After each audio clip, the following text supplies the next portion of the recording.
If you ask any college student living on a budget what they eat when money is tight, most likely the answer will be ramen noodles. As a matter of fact, did you know that if you ate ramen noodles 3 times a day for an entire year, it would only cost you $250?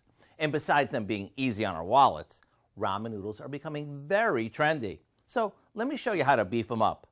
We start by adding to a bowl of beef broth some soy sauce, a bit of honey, a decent amount of rice wine vinegar, sesame oil, brown sugar, chopped garlic, and some cornstarch.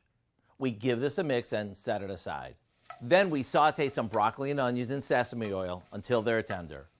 To that, we add some strips of top round beef and let it cook for a few minutes.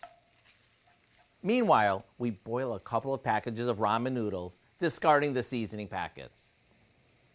All that's left to do is add our seasoned broth to the skillet, let it thicken, and once it does, stir in our noodles.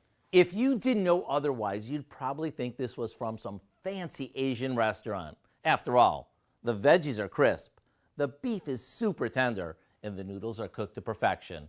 To get the recipe for what we call beef and broccoli noodle toss, all you have to do is visit our website.